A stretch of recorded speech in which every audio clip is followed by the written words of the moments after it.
속에 역사하는 악한 영들은 떠나갈지어다. 의심, 경계, 판단, 정죄, 낙심, 분노, 절망, 엄란은 예수 이름으로 떠나갈지어다. 주님, 내 마음을 만져주시고 지켜주옵소서. 이 시간 예수 이름 여러분을 축복하기를 원합니다. 여호와는 내게 복을 주시고 너를 지키시기를 원하며, 여호와는 그의 얼굴을 내게 비추사 은혜 베푸시기를 원하며, 여호와는 그 얼굴을 내게로 향하여 드사 평강 주시기를 원하노라. 옆에 있는 분에게 선생님 하나님 은혜와 평강이 넘치시기를 축복합니다. 자, 내가 오늘 설교도 오늘 좀 해야 되는데, 이것도 또 좋은 소식을 하나 또 가르쳐 줘야 되겠다. 자다가 나는 3시나쯤에 소변 보러 가서 잠이 깬다 하선 분 이렇게 해보세요. 너무 손 번쩍 들지 말고. 내가 팁을 하나 줄 테니까요. 그게 막 설명할 거면 길고 딱 핵심이, 주무시기 1시간 전에 바나나를 하나 드시는데, 2개 말고 하나 바나나 하나, 그걸 가급적이면 렌즈에다가 한 30초 데워가지고 따뜻하게 먹으면 더 좋고, 그냥 먹어도 되는데 더 효과 보려면 따뜻하게 데워가 거기에 계피가루 좀 넣어가지고 먹으면은 훨씬 더 좋은데, 그러면 우리 몸속에 칼륨, 마그네슘, 이 영양 때문에 잠을 소변 안 마렵고 푹 잘 수 있다. 나 보니까 이거 목사님 그게 믿어도 되나? 마음대로 하시라고. 바나나 내가 사주는 것도 아니고, 바나나 사 먹고 해로운 것도 아니고 하니까 1시간 전에 한번 해보고 내인데 말해보세요. 나 긴가민가 이거 어제 저녁에 먹었더니 아침에 저도 3시 일나거든요. 그런데 푹 자고 일났어. 근데 한 번 먹고 하지 말고 한 열흘 정도는 해보시라고.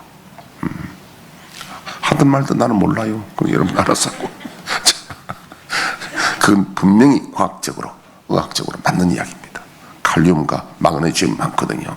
그게 작용을 합니다. 그게. 자, 그 정도 하고, 오늘 제가 설교는요, 동영상을 하나 준비했는데, 그 임사체험, 죽었다 살아난 사람인데, 이 사람이 가서 예수님 만났던 천국 지옥을 갔다 온 사람 이야기인데, 근데 이 사람 말이 맞느냐 안 맞느냐 그걸 떠나서 이 사람 감정이 제가 설교하는 내용하고 그 유사하다, 성경적으로 맞다, 나는 그래 보고요. 여러분, 예수님이 이렇게 말씀하셨죠. 천하를 얻고도 제 목숨을 잃으면 무엇이 유익할꼬? 우리 믿음 생활의 가장 핵심이 하나님 나라 가는 거예요. 하나님 나라 못 가면은 목사도 소용없고 장로도 소용없고 어떤 것도 소용없습니다. 근데 저 사람이 처음 가보니까 이 땅에 대형교회 목사님도 안 보이고 유명한 사람들도 안 보이더라고요. 그래요. 근데 예수님 뭐라고 하셨냐면, 마가복음 10장에 보니까 얘들아, 하나님 나라에 들어가기가 얼마나 어려운지. 근데 많은 사람들이 하나님 나라에 들어가기가, 교회만 나가면 가는 줄 알고, 목사만 되면, 선교사만 되면, 장로만 되면, 전사만 되면 가는 줄 알고 있잖아. 하여튼 저도 아는 걸로 알고 있거든. 신성용 목사님도 지옥 가보니까 아는 목사 장로들 많이 있더라 했잖아. 자기도 얼굴이 비쳤는데 하마터면 갈 뻔했는데. 여러분, 만약에 우리가 죽어서 그런 일 경험하면 큰일이잖아요. 조용기 목사님도 지옥 체험을 했거든요. 영상 봤잖아 우리가. 그래서 하나님 나라는 믿음으로 갑니다. 어떤 믿음으로? 예수님 말씀하시길 너희 믿음이 바리새인과 서기관보다 낫지 못하면 결단코 천국 못 간다. 바리새인 서기관은 외식하는 믿음이거든요. 하나님은 우리 중심을 보신다는 거예요. 우리가 하나님의 이름이 그렇게 힘을 받고 나라가 임하오시며 뜻이 이루어지기를 우리가 소원해야 되고 거기에 동참해야 됩니다. 하나님의 뜻을 소중히 여겨야 됩니다. 너희가 나를 불러 주여 주여 하면서도 어찌 내가 하는 말은 듣지 않느냐. 주님의 뜻에 관심 없는 사람들 지옥 갔던 간증을 하고 있습니다. 오늘은 간증을 듣고요, 제가 또 마무리 잠깐 멘트하고 그렇게 시간 많이 오늘 자, 일단 영상 띄워주시죠. 앞에 조명도 꺼주시고. 빠진 적 없고 찬양팀도 했고 전도도 열심히 했습니다. 그런데 왜 제가 여기 있는 거죠? 제 입에서 터져나온 건 당황도 억울함도 아닌 절망과 공포가 뒤섞인 마지막 절규였습니다. 예수님께서 슬픈 눈으로 제게 말씀하셨습니다. 지우야, 너는 나를 사랑한 게 아니야. 너는 날 이용했을 뿐이야. 그 말이 떨어지자마자 제 눈앞엔 불타는 계곡 속에서 익숙한 얼굴들이 비명을 지르고 있었습니다. 주일마다 찬양을 인도하던 언니, 성경 지식을 자랑하던 전도사님, 제게 세례를 주었던 목사님까지 그 속에 있었습니다. 그리고 그 속엔 제 모습도 있었습니다. 여러분, 이게 무슨 이야기인지 궁금하신가요? 저는 단 3분간 의학적으로 심정지 상태에 빠졌고 그 짧은 시간 동안 하나님께서 제 인생을 송두리째 흔드셨습니다. 오늘 이 이야기를 들으시고 한 사람이라도 자신의 마음 깊은 곳을 돌아보게 된다면 이 고백이 그분께 쓰임받는 것이라 믿습니다. 여러분의 구독과 좋아요는 이 간증이 더 많은 분들에게 전해질 수 있도록 하나님의 통로가 되는 작은 씨앗이 됩니다. 또 이 영상을 보시며 떠오른 생각이나 하나님께 드리고 싶은 고백, 깨달음, 회개의 마음이 있다면 아래 댓글로 함께 나눠주세요. 그 나눔이 또 다른 누군가의 마음을 두드릴지 모릅니다. 이제 제 인생을 갈라놓은 그날의 이야기를 시작하겠습니다. 주님, 저 성가대였고 봉사자였고 매일 성경도 읽었습니다. 그런데 왜 여기 있는 거죠? 저의 이 절규에 예수님은 단 한마디 하셨습니다. 너는 나를 이용했지, 따르지 않았구나. 오늘 여러분은 가장 두려운 질문과 마주하게 될지도 모릅니다. 나는 진짜 구원받은 삶을 살고 있었는가? 제 이름은 한지우입니다. 올해 44살이고 부산 해운대구 자동에서 살고 있습니다. 직업은 외부감사 회계사입니다. 대기업과 공공기관을 상대하는 전문직이죠. 일하는 환경이 워낙 논리적이고 정확함을 강조하다 보니 저도 모르게 신앙생활도 정확히 잘하는 것으로 이해해왔습니다. 저는 18년 동안 중형교회에 등록해 있었고 찬양팀도 했고 주일학교 교사도 했고 재정부 봉사도 했습니다.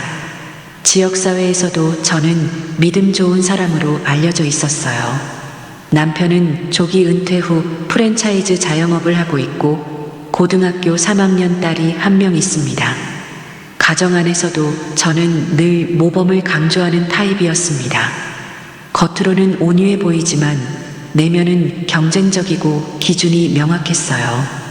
이 정도는 해야 하나님께 인정받지 라는 생각이 늘 마음속에 있었습니다.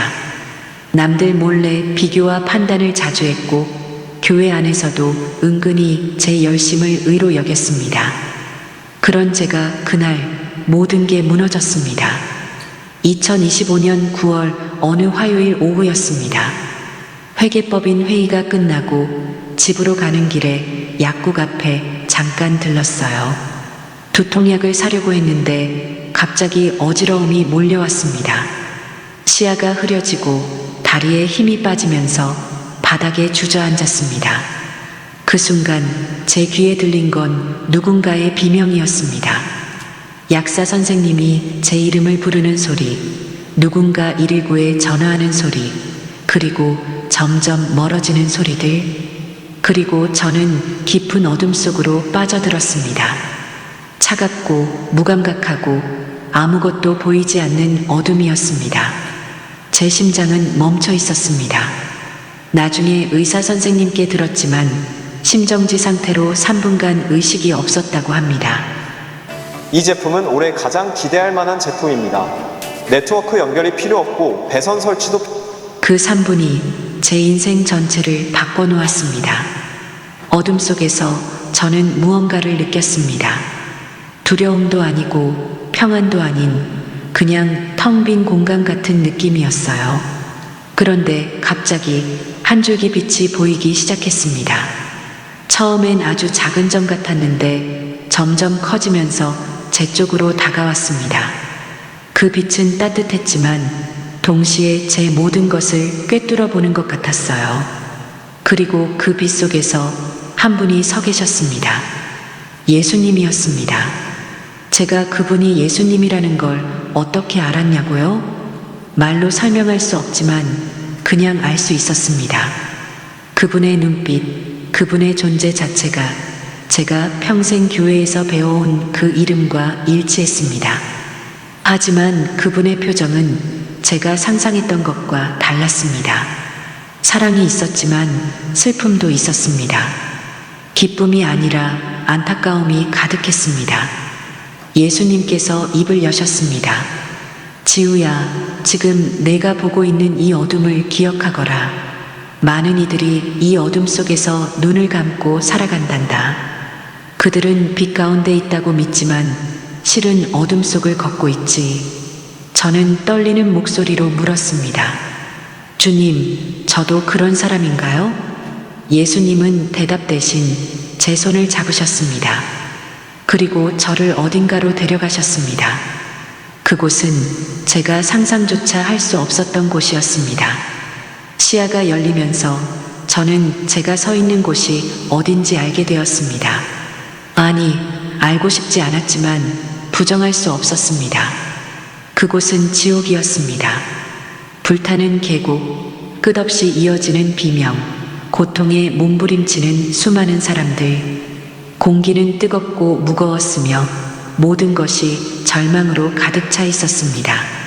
저는 예수님의 손을 꽉 붙잡았습니다. 그분이 아니었다면 저는 그 자리에서 무너졌을 겁니다.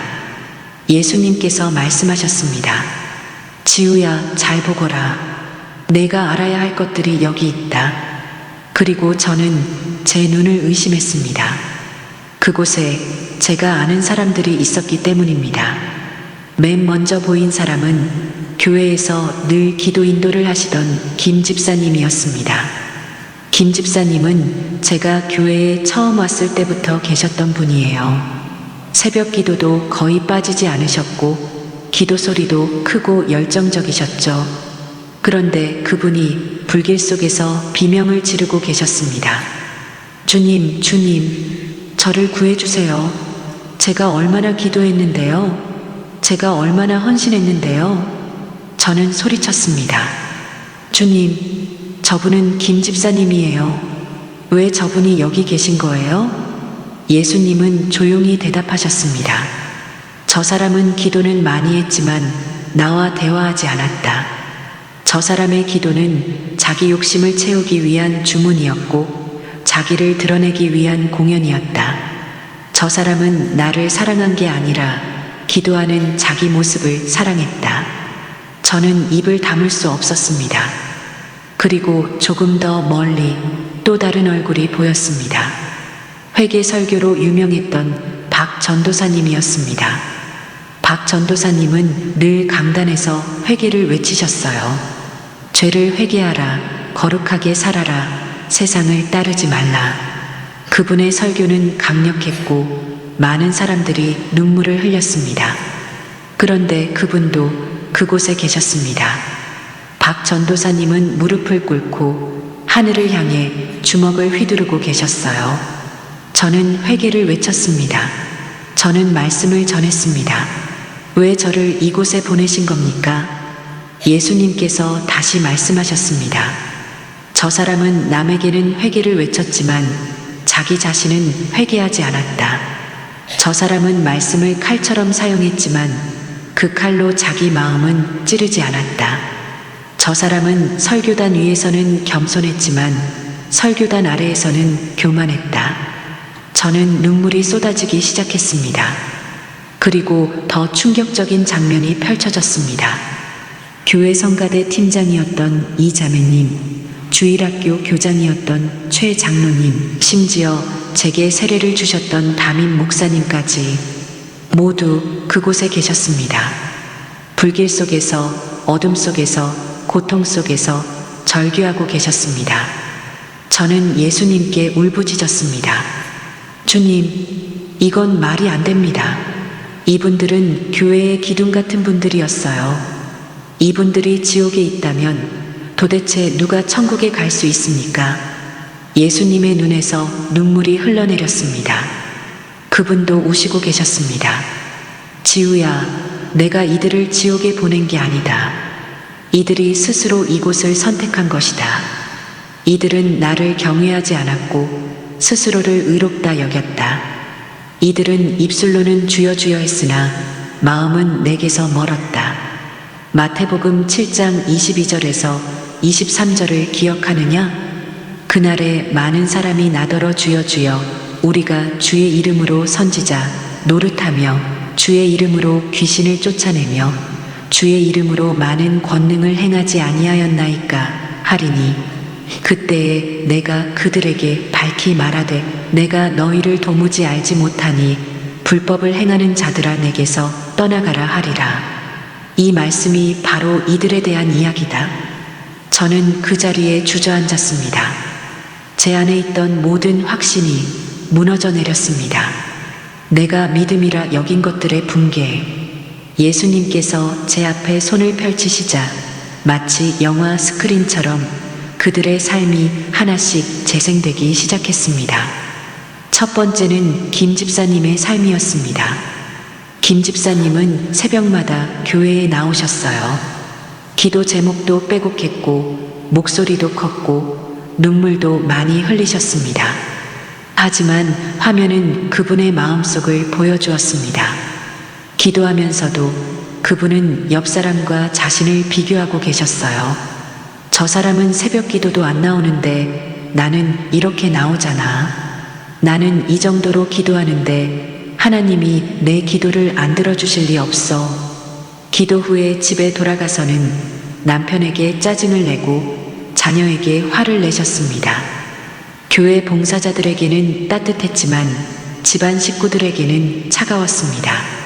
기도는 했지만 하나님과는 이야기하지 않았습니다. 기도 제목을 나열했을 뿐 하나님의 음성을 듣지 않았습니다. 예수님께서 말씀하셨습니다. 이 사람은 기도를 많이 했지만 나와의 관계는 없었다. 이 사람은 기도를 신앙의 증거로 여겼지 사랑의 대화로 여기지 않았다. 두 번째는 박 전도사님의 삶이었습니다.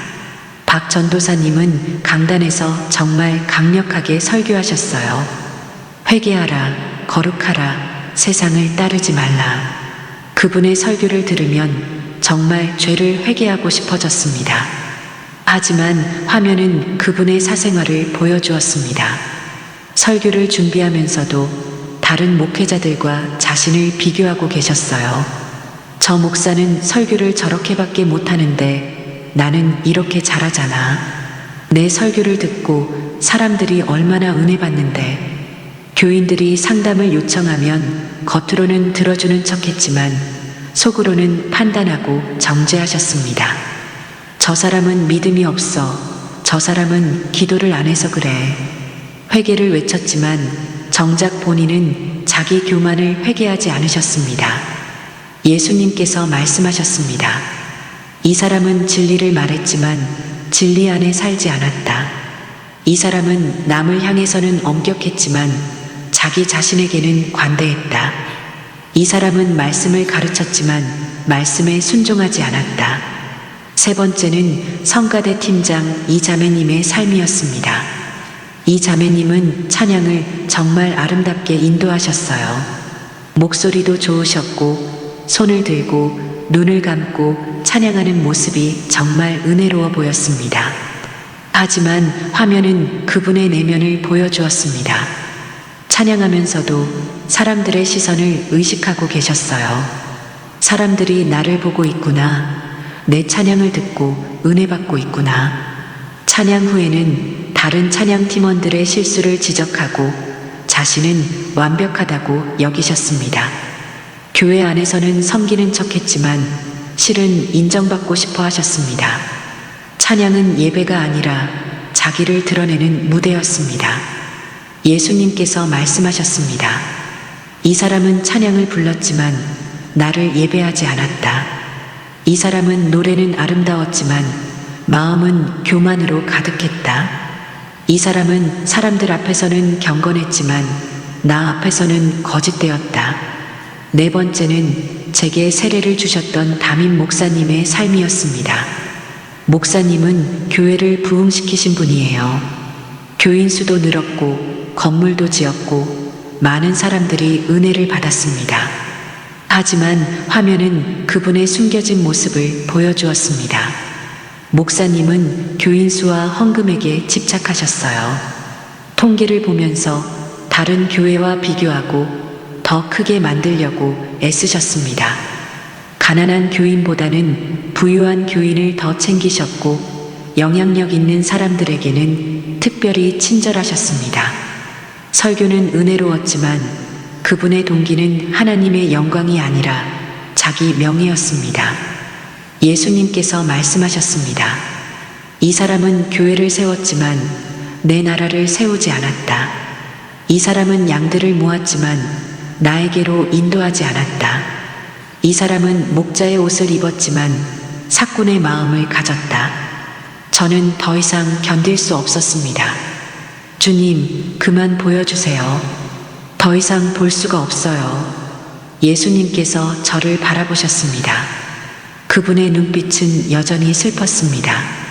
지우야, 이제 내 차례다. 나도 그들과 다르지 않았다. 화면이 다시 바뀌었습니다. 이번에는 제 삶이 펼쳐지기 시작했습니다. 저는 눈을 감고 싶었지만 감을 수가 없었습니다. 첫 장면은 교회 주일 예배였습니다. 저는 늘 앞자리에 앉았어요. 성경도 펴놓고 노트도 준비하고 열심히 필기했습니다. 하지만 화면은 제 마음속을 보여주었습니다. 설교를 들으면서도 저는 옆 사람들을 관찰하고 있었어요. 저 사람은 졸고 있네. 저 사람은 핸드폰 보고 있네. 나는 이렇게 집중하는데 저 사람들은 왜 저러지? 설교 내용보다는 제가 얼마나 잘 듣고 있는지가 더 중요했습니다. 두 번째 장면은 찬양팀 연습이었습니다. 저는 찬양팀에서 오래 섬겼어요. 목소리도 괜찮았고 악보도 빨리 익혔습니다. 하지만 화면은 제 속마음을 드러냈습니다. 새로 들어온 팀원이 박자를 놓치면 저는 속으로 한숨을 쉬었어요. 왜 저렇게 못하지? 연습을 안 하나? 제가 파트를 잘 소화하면 저는 은근히 뿌듯해했습니다. 역시 내가 없으면 안 되지. 찬양은 하나님을 위한 게 아니라 제 실력을 확인하는 시간이었습니다. 세 번째 장면은 주일학교 교사로 섬길 때였습니다. 저는 아이들을 정말 사랑한다고 생각했어요. 매주 성경 공부 자료도 준비하고 간식도 챙겨주고 기도도 해줬습니다. 하지만 화면은 제 진짜 마음을 보여주었습니다. 아이들이 말을 안 들으면 저는 짜증이 났어요. 내가 이렇게 준비했는데 왜 집중을 안 하지? 다른 교사가 아이들한테 인기가 많으면 저는 질투가 났습니다. 내가 더 열심히 하는데 왜 저 선생님을 더 좋아하지? 섬김은 사랑이 아니라 인정받고 싶은 욕구였습니다. 네 번째 장면은 가정에서의 모습이었습니다. 저는 가족들에게도 신앙을 강요했어요. 딸에게는 교회 청년부에 빠지지 말라고 했고 남편에게는 새벽기도 나가라고 잔소리했습니다. 하지만 제 동기는 그들을 사랑해서가 아니었어요. 우리 가족은 신앙 좋은 가족이어야 해. 사람들이 우리를 보고 뭐라고 하겠어? 가족의 신앙은 제 체면을 지키는 수단이었습니다. 다섯 번째 장면은 직장에서의 모습이었습니다. 저는 직장에서 기독교인이라는 걸 자랑스럽게 여겼어요. 기도하고 출근한다고 말하고 교회 간다고 조금 일찍 퇴근하기도 했습니다. 하지만 화면은 제 이중성을 드러냈습니다. 동료가 실수하면 저는 뒤에서 험담했어요. 프로젝트 성과는 제 것으로 가져가려 했고 책임은 남에게 떠넘기려 했습니다. 기독교인이라고 말은 했지만 제 행동은 세상 사람들과 다를 바 없었습니다. 아니, 어쩌면 더 위선적이었습니다. 6번째 장면은 봉사와 헌금이었습니다. 저는 11조를 정확히 했어요. 한 푼도 빠뜨리지 않고 정확하게 10분의 1을 헌금했습니다. 봉사도 열심히 했습니다. 교회 청소, 주차 안내, 신방 동행 다 했어요. 하지만 화면은 제 마음을 보여주었습니다. 헌금하면서도 저는 계산했어요. 이 정도 하면 하나님이 10배로 갚아주시겠지? 내 사업도 잘 되게 해주시겠지? 봉사하면서도 저는 인정받고 싶었어요. 목사님이 절 알아주겠지? 사람들이 절 존경하겠지? 헌금과 봉사는 하나님을 사랑해서가 아니라 복을 받기 위한 투자였습니다. 7번째 장면은 다른 사람들을 판단하는 모습이었습니다. 저는 늘 다른 사람들을 평가했어요. 저 집사님은 신앙이 약해. 저 권사님은 헌금을 적게 해. 저 청년은 세상적이야. 제 기준으로 사람들을 나누고 등급을 매겼습니다. 그리고 제 자신은 늘 위쪽에 놓았습니다. 나는 그래도 이 정도는 하잖아. 교만이었습니다.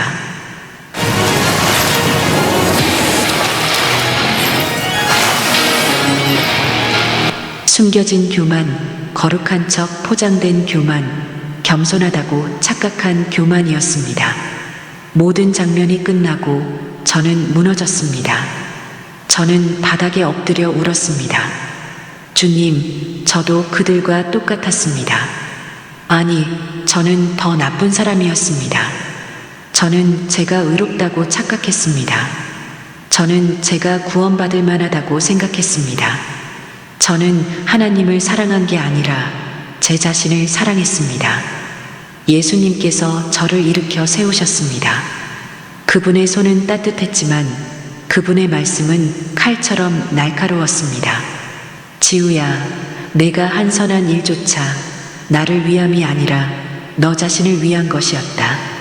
너는 나를 섬긴 게 아니라 나를 이용했다. 너는 나를 사랑한 게 아니라 내 이름을 빌려 너 자신을 높였다. 신앙이 아니라 신앙 행위에 중독된 자였다.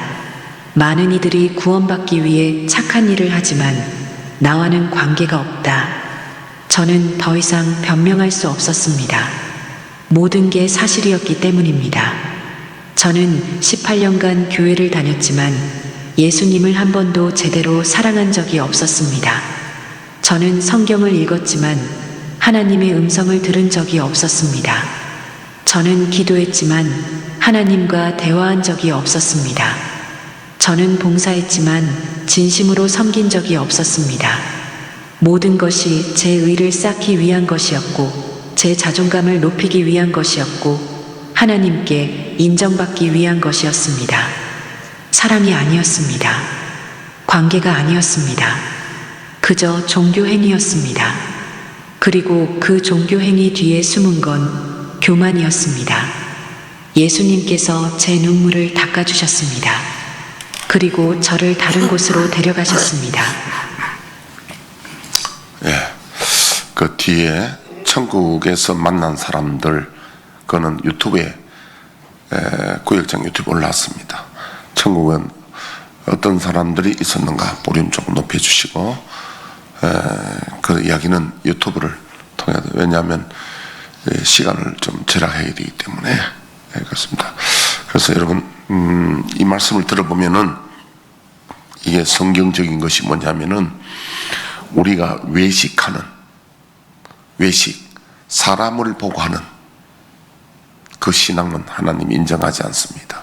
그래서 너희 믿음이 바리새인과 서기관보다 낫지 못하면 결단코 천국에 들어가지 못한다. 얘들아, 하나님 나라에 들어가기가 얼마나 어려운지. 그럼 우리 어떻게 들어갔냐?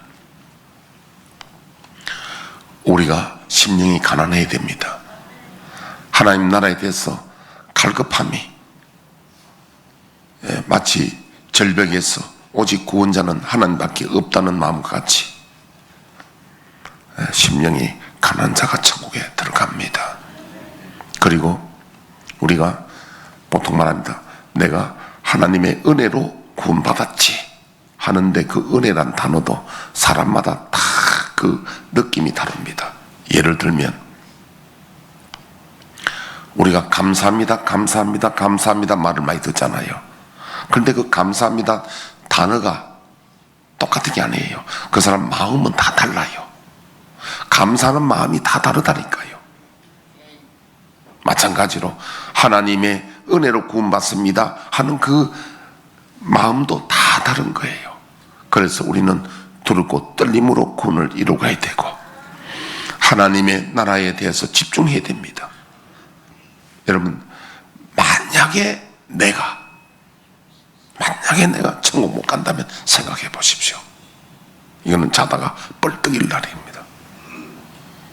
만약에 내가 천국에 못 간다면 하고 생각을 하고는요, 항상 성경에서 천국에 대한 것을 돌아와야 됩니다. 할렐루야. 내가 목숨을 잃으면, 천국 못 가면 무엇이 내게 유익하리요?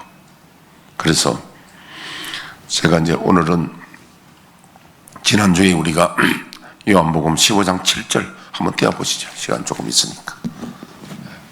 너희가 내 안에 거하고 내 말이 너희 안에 거하면 무엇이든지 원하는 대로 구하라. 그리하면 이루리라. 네, 여기 보면은 하나님의 약속이 무엇이든지 원하는 대로 구하라 이루어지는데, 조건이 너희가 내 안에 있어야 된다. 내 말이 너희 안에 있어야 된다. 이 말이거든요. 근데 아까 그분 간증이 보니까 전부 자신을 위했고, 신앙의 목적이 자신을 위한 것이었고, 기도 많이 해도, 제가 기도 많이 한다고 자랑하지 말고 그랬잖아요.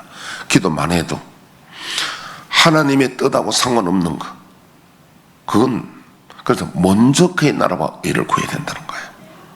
할렐루야. 제가 늘 설교하는 그 내용을 간증하니까 내가 띄우는 거예요. 그래서 우리는 주 안에 거한다, 이 말씀을 잠깐 생각해 보면요, 조건이잖아요. 내가 예수 안에 있는지 없는지, 그것은요, 제가 좀 쉽게 설명한다면은, 그 트럼프의 그 연설이 쉽고 명료하답니다. 초등학교 4학년이면 들을 수 있도록 명료하고 쉽고 그렇답니다. 저도 뭐 트럼프하고 비교하는 건 아니지만은 할 수 있는 대로 쉽게 이야기하려고 노력하고 있는데요, 안에 있다는 말을 우리 자녀들 한번 생각해 보면, 자녀들을 어릴 때는 엄마 아빠 없으면 못 사는 줄 알고 그 안에 있잖아요. 조금 커가면서 이제 벗어납니다. 그리고는 어느 시기 되면은 우리 엄마 아빠가 가장 무식해 보이고, 그렇게 얘기한다. 그럼 밖으로 나온 거죠. 우리가 예수 안에 있다는 것은 성령이 어디로 인도하든지 따라가고 성령이 지배받는 삶이에요. 아까 우리 장로님 기도할 때 하나님이 가라면 가고 서라면 서는, 그 구름 기둥 불 기둥이 그럽니다. 구름 기둥이 서면 서야 돼요. 그 다음 안에 있다는 것은 다음 주에 좀 계속 합니다. 그 다음에 이제 내 말이 너희 안에 있다는 것은요, 이게 바로 말씀이 하나님 뜻이 이루어지기를 소원해야 되고, 우리는 하나님의 뜻을 사모하고 존중해야 됩니다. 예수님이 누가복음 6장 46절에 너희가 나를 불러 주여 주여 하면서도 어찌 내가 하는 말은 듣지 않느냐. 저도 이 제자를 혼자 판단 그렇습니다. 어느까지 내 말을 듣고 따라오느냐에 따라서 그 제자가 평가가 되잖아요. 응? 안 그렇습니까 여러분? 어느 정도 따라오느냐 내 제자가 평가되잖아요. 저는 헬스클럽에서는 가급적이면 다른 사람을 내가 가르치려고 하지 않습니다. 왜냐하면 저도요, 내가 체육학 석사가 있는 사람이에요. 공식적으로. 그런데 헬스클럽 일단은 내 배낭 보고 내인데 배울 사람 아무도 없어. 누구인데 가느냐, 우리 유근찰님 배우면 다 거기 가서 일단 헬스클럽 일단 몸을 봅니다. 내가 가르치면 니나 잘해라 그렇겠죠. 내 배운 거 보고는 내인데 아무도. 실제로 나는 헬스 전문이 아니지만은 우리는 웨이트가 전문이지만은 그건 제가 다 비슷하게 연결돼서.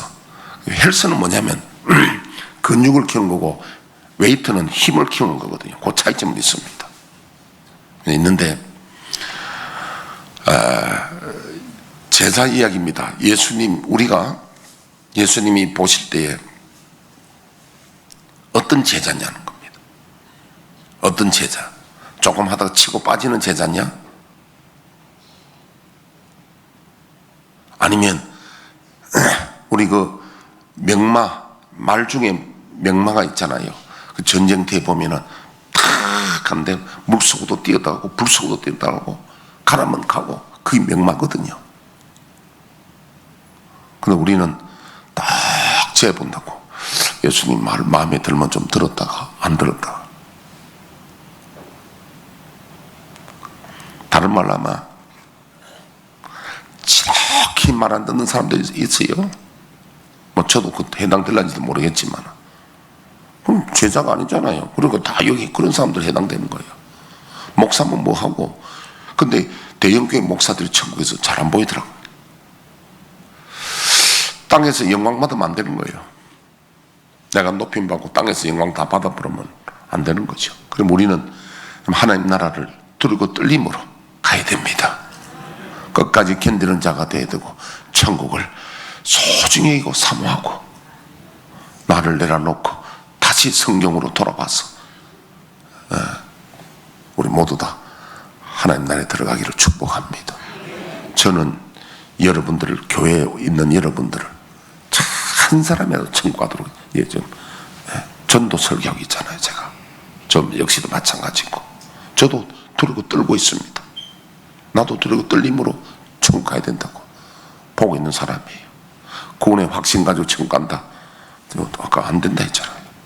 자기는 확신했는데 나는 이만하면 나는 잘할 줄 알았는데 그거 믿으면 안 돼요. 내가 하나님 앞에 완전히 드러내놔야 된다. 그래 두르고 떨림으로 겸손함으로 가야 됩니다. 우리 모두 다 하나님 나라에 들어가시기를 축복합니다. 이것은 제 본심이에요. 본심이에요 이게. 자, 주여, 이어서 이제 뜻이 이루어지다 하다가 이제 이 간증을 제가 보고 들음으로 우리 신앙에 도움될까 싶어 보고, 그 다음에 이제 구역장 카드에 올라와서 구역장님들은 다 돌려줘가지고 다 본인이 원하는 대로. 아까 이야기했잖아요. 저분은 왜 지옥에 왔습니까? 교회 기둥들인데 내가 보낸 게 아니라 스스로 저들이 택했다는 거예요. 딱 맞는 소리거든. 스스로 택. 예수님이 요한복음 3장 16절 17절이 그 나오잖아요. 세상을 이처럼 사 독생자를 주셨는데 믿는 자마다 구원하려 오셨는데 17절 믿지 않음으로 심판을 받은 거예요. 믿지 않으면 스스로 자기가 선택하는 거예요. 자, 우리 찬양하겠습니다. 주의 우리의 죄를 1절.